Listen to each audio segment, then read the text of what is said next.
Well, we're back. Hey, Lab Gerald. Talks, another session. Look at you. You almost look like it's winter. You know, it is freezing. It's 65 today.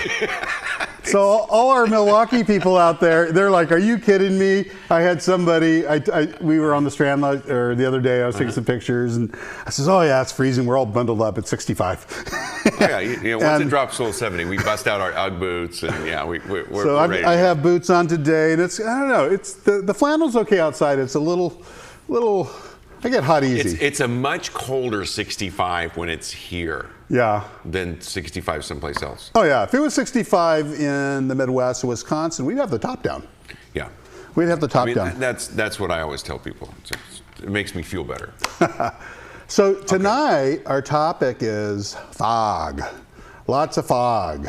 Oh, that's a good one. Yeah, fog of the journey. We get a lot of fog. We get a lot of fog, and you know, I was going through the last couple of weeks. We've been having this conversation about fog, and you know, with gig economy, with so many people moving into the into the entrepreneurial realm, whether they want to or not, because a lot of people. They want a dream job and a dream income so they can have a best life. And if they could just be on someone's payroll, that's what they would prefer. But they're getting forced into this thing. There's one of the fastest growing segments in startups is boomers. So we figured that out and did it. We've done some podcasts about that and written a lot of articles about that. There's 550,000 new startups a month. Right. Only 1% are getting funded. Of the ones getting capital, less than 10% exit. So that leaves almost everybody into building lifestyle or bootstrap companies, a lot of first timers. And at Cana, we have these 4 pillars that we take people through in a variety of programs. And we say, you know, the pillar number 1 is let's figure out your destination. Let's figure what you want out of life. And then let's build pillar number 2, a model that will get you there. And once somebody goes through creating the business model, then they have to create all of the digital assets to support that. And then once they build the digital assets and they've really defined their brand, then they have to figure out marketing and sales and customer acquisition funnel. So you just told them everything. So it's like, yeah, okay, 4 steps and you're there. Good luck. So since 2016, we've had hundreds of people go through. And we were talking, I see a pattern. And the pattern is You're good with patterns, aren't you? Pattern recognition. And I've noticed that. I always notice that. Pattern recognition. You're very good with that, and you're very good with that with people, being able to recognize the patterns that they go through. So anyway. And I have my own. I think we all have patterns, and we have good patterns and bad patterns. Right. And so you want to repeat the good ones and stop the bad ones, right? Well, one of the things is we offer different types of accelerators and courses at different levels, and so some of them, you know, we've had one that's 460 hours. We have others that are 8 hours and a couple one-on-one workshops. I want the 8-hour one. You want the 8-hour one? Yeah. But you notice that when people get into this and we say, this is what's required to climb the mountain, because they're all climbing this mountain, 90% of the people that go to start businesses are going to end up in some form of failure. Because they took the 8-hour class. Because they took the... And we joke about that, but that really is true. It's like people think it's, okay, I'm going to take the fast track because we love fast, we want things quick, and it's like, it just doesn't work that way. No. The 8 hours says, we're a Sherpa, we're taking them on a tour up the mountain in a tram, you know, and we're going, here's what's required, here's all the nooks and cranny, all these people are getting killed over in this valley over here, you know, but just because you've taken the tour doesn't mean you know how to climb the mountain. So one of the biggest areas is planning and preparing, because when we look at what are the top 3 reasons why startups fail and businesses fail, 1, they plan and prepare for the wrong things. 2, they have bad product market fit. So I think that's, what is it, 46 or 56? I can't remember. 46. 46% have bad product market fit. So the problem they're trying to solve, the market doesn't want it to be solved the way they're trying to solve it. Right. And then 3, they just run out of cash. So you run out of cash. And so think about this. Would you rather that death happen year 1, year 2, year 3, year 4, or year 5? Because it's all spread out. But it's all misery. If you were going to die on the mountain, do you want to die year 1, year 2, year 3? So, you know, if you make it year 4, it's not an accomplishment if you're struggling. Yeah. And you're getting in debt or draining your retirement. So that's the reality of what's going on. And what you and I always talk about is people aren't planning and preparing. If these were the 4 pillars, and these are our 4 pillars, it doesn't have to be everybody's 4 pillars, but there's a path and there's a method and there's a playbook behind it. But one of the things that we hear from people and is that when you start in one of these, like figuring out what I want out of life, like we have this question, we say, what if you knew you couldn't fail, money was no object, how would you want your life, what would you want your life to look like in 5 years? Well, that's giving somebody a lot of freedom. And we want to know, we want them to paint a portrait of what that looks like, write the vision, write it down, make it plain, count the cost. These are all biblical principles, by the way, right? Yeah. Count the cost and figure out how much money is it going to take to get there, to have that lifestyle, and then if they're building a company, how much revenue do they have to produce to have that kind of income? So that's this first destination. So, okay, Gerald, so how many people really just plan it out and they get it out, and how many people just like, I don't want to give it away because you always have a phrase that you use, but how many of them just you have to go back and say, no, you got to think bigger?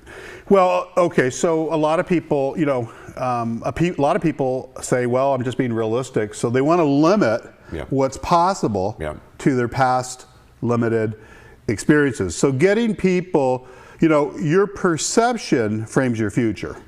So, you know, one of the things we're doing is getting people to think outside their circumstances. So when you ask this question, I mean, think about this. Like when Bill Gates attacked polio or designed the modern nuclear plant, when they decided to do it, no one knew how to do it. Right. So, but he still said, this is what we're going to do. So even though it's never been done, he said, this is what we're going to set out to do. I bet you, so he, you know, of course, you know, he's got all this money to do whatever he wants and he hired the best people, but it wasn't like just because they hired the best people, they came up instantly with the answer. They had tons of failure. They had tons of obstacle. You know, the 3 things, there's a Netflix series that's out on him that's wonderful, and he attacks polio, he attacks sanitation, so sewage and sanitation, and he attacks climate through nuclear. That's ironic, huh? Yeah, it really is. It is, and they've really solved all 3. They've solved all 3. Well, the thing that happens when people start this is they get into a fog. They start climbing the mountain, and they get into the fog. And when you get into the fog, you lose your orientation. It's confusing. You're just like a scatterbrain. When you're in it, there's parts of it where you're just like, oh God, I'm just so confused. I'm more confused than when I started.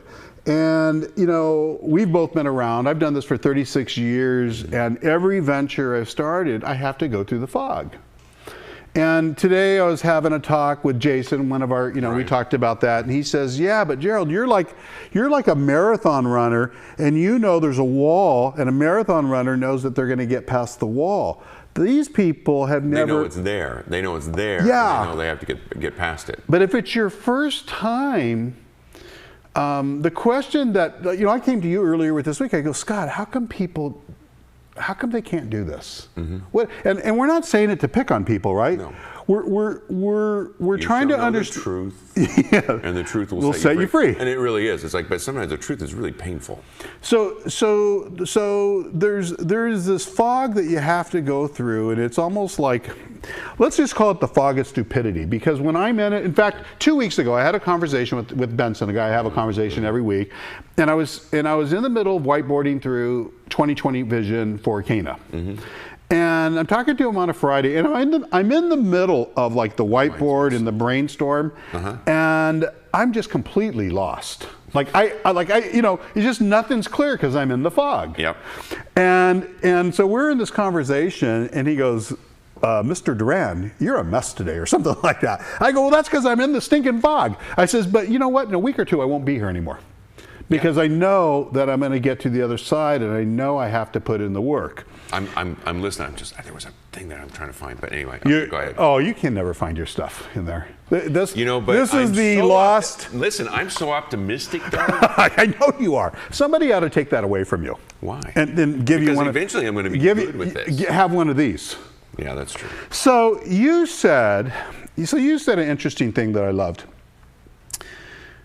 And I've heard this a couple of times. I've asked people about this since you told me. And you said that people can't see themselves at the finish line. No, they never see themselves. Or they, even if, okay, so we do the thing and we have people draw out, here's what you would like to be in 5 years. And they'll even do that. And they'll describe something and it'll be like, wow, this is really good.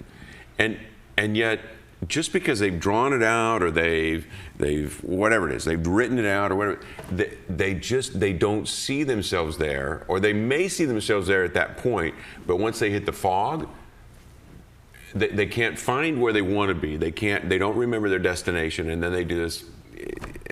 It wasn't for me. So they never see themselves, even though they may have painted it, they never fully see themselves where they want to be in that destination point. I mean, imagine climbing a mountain and then a literal fog comes in, and you can't see where you're going. Yep. Just a little while ago, I said, when I was younger and I used to surf every single day, and I remember one time I was out in Oceanside, and a fog just came in, and like there was good sized waves, and you were just like, oh my gosh, and you just want to turn back. Right. You just want to turn back, and when you're driving, it can be like that when you're, get into a fog. But if you can't see yourself, have you ever done this? Where I do this with the fog. So Tracy, whenever we drive and we hit into a fog, Tracy's the one that says, "Oh, we need to pull over." And I said, "Nope," because I just hate stopping. So it's like I got to keep moving. So there's just and you're supposed to. There's things that you're supposed to look at. I do slow down though. Yeah. You got to slow down. I do slow down. And you got to target something. You got to line your eye on something like the edge of the road, mm-hmm. or hopefully not on the headlights coming straight at you. But identity really wraps into this because for sure. Because what happens is, one of the things you talked about, you says, if you were born into privilege and you came from, let's say, a wealthy family where everybody does well. Mm-hmm. Everybody's a mountain climber. So that's just normal. That's normal. Right. So we see a lot of success in the 5% of that. They know what to do. They know what's required, all of that. At the very bottom, there are people that are living in so much pain. And you were saying there's a lot of people that have started out in so much pain. They're so poor. There's some of this, and they go out and they make it to the top. Because my kids are soccer players, and they talk about some of the best soccer players in the world are the guys that just had absolutely nothing, but they have such a drive to get out of where they are. So there's that kind of on your spectrum. That's what you're talking about. And you're willing to go through whatever you have whatever you got to do, and they're familiar with pain. So it's not like that they run into some pain and they turn back. They're familiar that that's the way life is. It's a painful process to get where you want to go. Look, I hate the dentist. I don't like getting shots. But you know what? If you've ever had bad tooth pain and it's really bad, you'll go in and you'll say, you know what? I don't care what you have to do. If you have to chop off my arm, go ahead. I want this pain to stop. Yeah. Whatever it takes. That's true. You're willing to go. But you know what? If you're in the middle, if you're not at the bottom, and if you're not at the top, and you can be uncomfortable, and 70% of Americans loathe what they do, they hate what they do. Okay, the majority of Americans live in month to month, mm-hmm. So the conditions aren't that great, but the pain isn't so bad that turning back, there's not an urgency. So that's a significance. That really is. That's good. What you just pointed out. It's like for whatever reason, the pain isn't bad enough for them to just say, I got to press on. So the thing that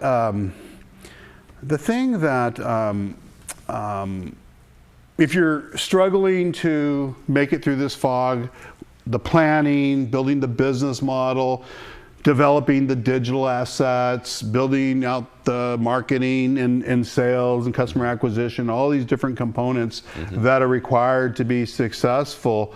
You know, one of the things that I've done is, this is pattern recognition. I look at how I'm feeling or the events before I feel like I want to quit. Tell me, say that again. So I'll give you. So this came up when we were talking about fasting. So fasting is something I started doing a couple of months ago, and I had some good success with it. And then I kind of got lazy with it, and I've been trying to get back on the stick. And so every day I start a fast, and I tell Leslie, no food will enter into this mouth tonight. And then and then she looks at me like, okay. God bless you. Yeah. You know, God bless you. And then, like, you know, 5 or 6 o'clock, she's cooking for Brandon or something. I go, what's for dinner? You know, and then so I don't make it. So I fail forward, and it just ticks me off. Like if I have 2 or 3 or 4 days of this. So the other day I told you, I said, oh man, I'm just struggling with this thing. I know I need to start fasting on a regular basis, but I'm really, really struggling through it. So I had to identify what was going on in my head right about the time that I was entertaining the idea of quitting. And I had to prepare for that. And I think... So you're preparing ahead of time because you know it's coming. Because of the pattern recognition. So what does a marathon runner do? Same thing. I've never been a runner, but you have, haven't you? Yeah.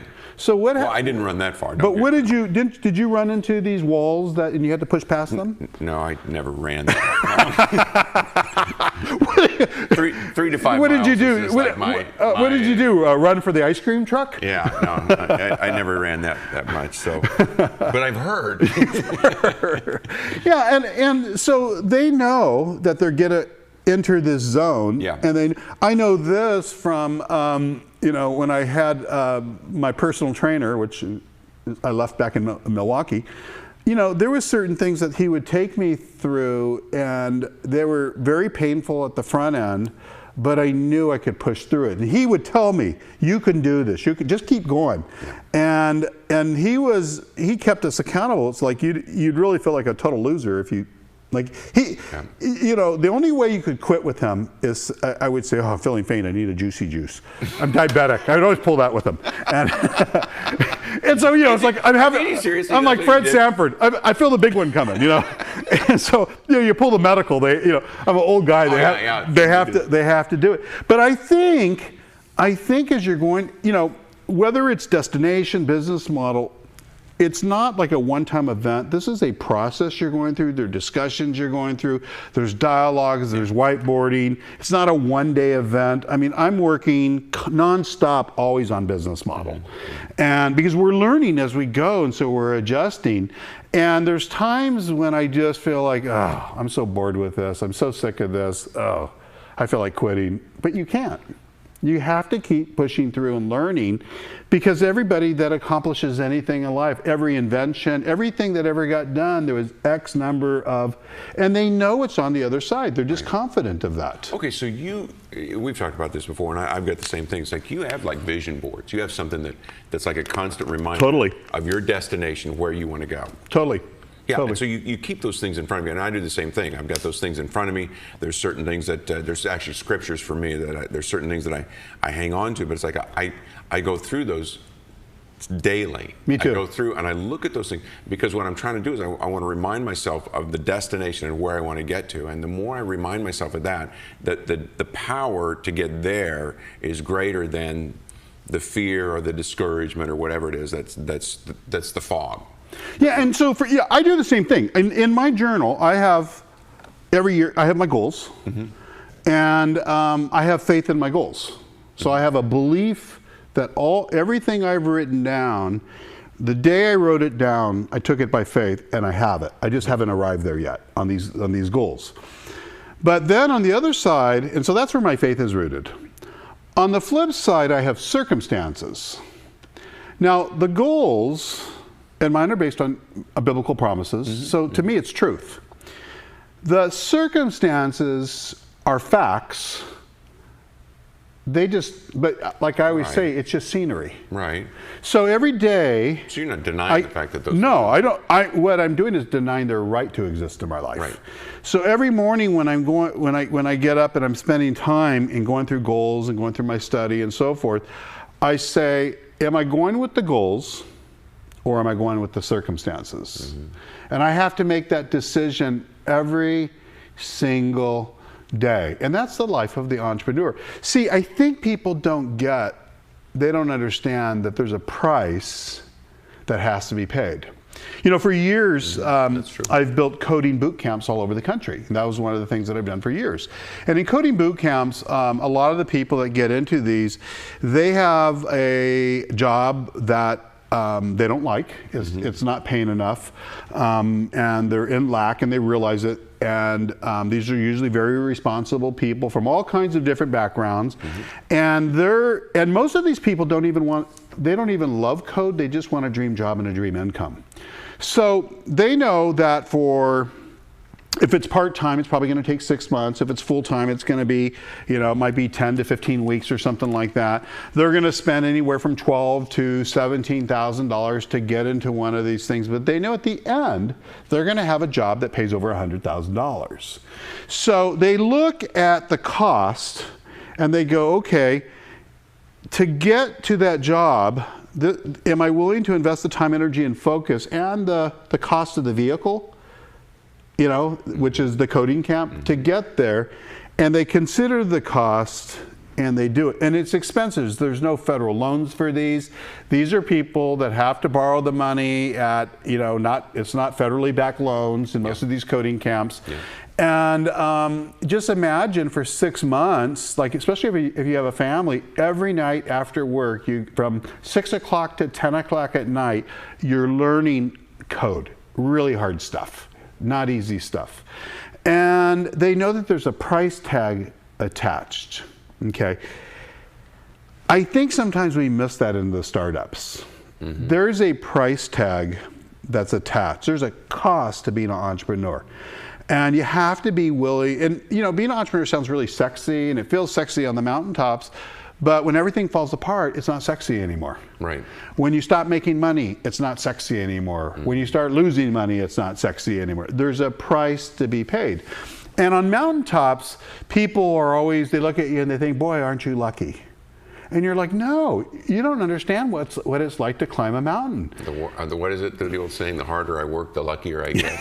Yeah, totally. Yeah. So I think that when we ask ourselves, well, how do we get through the fog? There's a couple of things. One is you have to see yourself at the finish line. So you have to be, like our friend, producer Michael says on YouTube, you have to be in it to win it. That has to be your attitude. And if you and that's a daily. It's a daily thing. Discipline. Yeah. I mean, I use that word discipline as it really is. It's a daily discipline. It's like you constantly have to keep that in front of you. Actually, several times a day. If your identity is shaped around your circumstances and your circumstances aren't great, then you're in trouble. You're in trouble because you're going to be driven by your feelings. Yeah. And that's where most people are. They're driven by their feelings instead of their faith. And I know both of us, when we are in our homes in the morning looking at the same thing, we're making a decision every day. We're going with faith. Yeah. That's what we're doing, absolutely. No matter what it looks like. And so, but this identity thing is key, because, especially when you know purpose, because, we believe if you're a kingdom entrepreneur that God has a plan and purpose for you, and it's just working itself out in the marketplace. That's what we're doing. So I know I'm on the planet with a purpose and a mission, and I'm on an assignment, and it's God-backed, and I can't fail. But I still have to walk the journey. And I have to be able to go through the fog, and I have to be able to go through the troubled times. And if you look at anybody successful, we were watching a documentary, I think on Netflix, on Ralph Lauren. And you know, you see this guy and all the success, and you think, wow, you know, he was probably born. You know, he had an okay upbringing, but when he started out, they were just dirt poor. It's really interesting when you hear the story. Wow. I mean, it's, you know, and you hear so many people that, you know, if you want this, you have to be able to walk through the fog of the journey. Mm-hmm. You know, when you're flying, if you're a pilot, you have to fly with the instrument rating. Mm-hmm. So you have to fly on your instruments, because if you're flying with visuals, you'll crash. Same thing with scuba diving. If you go down at a certain level, you can't tell what's up and what's down, and you can die. So you can't be driven by what you see or how you feel, mm-hmm. or what you hear from other people. Tomorrow, we're going to be talking about this very same subject, but really from a biblical standpoint. Mm-hmm. And we're going to, I want to really attack identity. And we've talked about it before. I think it'd be, but if this is the thing, because you're watching the same thing that I'm seeing, mm-hmm. with people, and we're seeing people caught up, and a lot of times it's easy to forget that this is their first time through. They don't know fog's normal. And so they just turn around, and the thing is, they really need to do this to have their dreams. Mm-hmm. They really have to do these. Most of these people, if they don't do this, like there's a lot of people that are just burning through their retirement right now. Yeah. Because they've been laid off, or something's happened, and they have to take what, a lot of the boomers are this way. And if they don't do this, then they'll just, every day they're in a burn rate. And then there's people that are just boxed into crappy jobs, and you know, they're not, if they don't do this, their life never changes. So I think if we were to say, what's the thing that, about climbing these mountains and about going through our 4 pillars, is understand that there's a fog. Mm-hmm. There's the whole trip's not foggy. There's actually clarity. There's 20/20 clarity, mm-hmm. on the other side of the fog. The reason you go through the fog is to get clarity. Because when you come out the other side, like 2 weeks ago in some of our business planning, I was so foggy. Mm-hmm. But now that I'm working with the web developers on all of our digital assets for next year, it forces you to crystallize your message, your story, your brand, what's the problem, what's the solution, because you have to tell that. And so it's just absolute clarity that you have. And so this week I have a clarity that last week or the week before I didn't have. And this is available to everybody. So a couple of things that I'm just observing is like the one thing would be, part of what you did was you constantly worked on the vision. It's like, okay, I can't see it, so instead of giving up on it, what you did was you continued to, I think there's something powerful about our voices anyway, and just speaking and writing. I know you do a lot of journaling, and so yep. You went through the whole process of, okay, I'm going to talk about it, and I'm going to talk about it, and I'm going to talk about it. And the reason you're doing that is not because you just want to bore everybody around us. It's like, right. It has nothing to do with that. It has to do with the fact that the more you hear yourself, and the more you're processing through, and now you're bringing more clarity to what you see for 2020. Am I right? It's like that. Absolutely. With the journal, and just with your talking, and you're sharing with people. So yeah, there's a fog, but that doesn't mean you give up. In fact, if anything, you intensify your effort. There is. It's really part of a positive process. It really is. It's a very positive. And on the other side, there's clarity to it. And you know, one thing that, you know, this is diligence. This is what diligence is, walking through the fog. But vision is so different than fantasy, because fantasy is just this idea. Yeah. Okay. Vision is a detailed plan with a timetable and set goals. Mm-hmm. That's what vision is. So when people say I have a vision for this, most of them don't. They have a wish. They have a wish. Yeah. And it's just like, it's like the lotto line. It's probably not going to deliver, right? So that's probably. You really go out on a limb there. It's like you have a better chance of getting struck. Well, I don't want to lose this. I don't want to lose the California Lotto as a sponsor. So, oh, I see. That's it. So look in your mailbox in the next couple of days, because following this podcast, we're also going to have a podcast on what do you do about this from an identity standpoint. And the thing is, guys, we do these not for us. This is, even though we experience this, we're doing it for you because we want you to win. We want you. We understand you've shared your dreams with. We know that failure is really an option. The top 3 reasons why people fail are totally preventable. Right. They're just totally preventable. So thanks for. I got my quote. I found you found it? Yeah, listen. Oh my gosh, okay. It's like a picture. So it's because I put a nice picture with it. Okay, so it says, and I like this quote: "Be brave enough to be bad at something new. Be brave enough to be bad at something new." So it's like, that's good. We're all going to start there. It's like for those of you, it's like, yeah, but I'm so bad at it. It's like, yeah, well, you know what? That is so good, because with all when I'm given assignments, and everybody's trying to be perfect, and one of the things is they're doing that brand positioning article. Yeah. I go, write a stinking bad article. Once you write the bad one, that's how it gets good. Or it's like creating content for a website. First generation content always sucks. Yeah. It's the people that come in after and go, oh, this should say this. That part's, so the person that has to come up with the original content, I think that's the hardest job. But once you get something there, it just gets better. So I love that. Yeah. Yeah, I like it too. I hung on to that one. So see, there you go. And with a pretty picture. Let me see your picture. With a nice picture. Do you like the picture? I'm proud of you. Okay, thank you. Thank you. Actually, I got Mona to do it, but let's. If anybody wonders why I don't have why I have this tablet instead of that tablet, I left mine on an airplane, and my wife says I can't have nice things. So if you want to send one into Cana, I'd gladly receive it. See you guys next week. Okay. All right. Sounds good.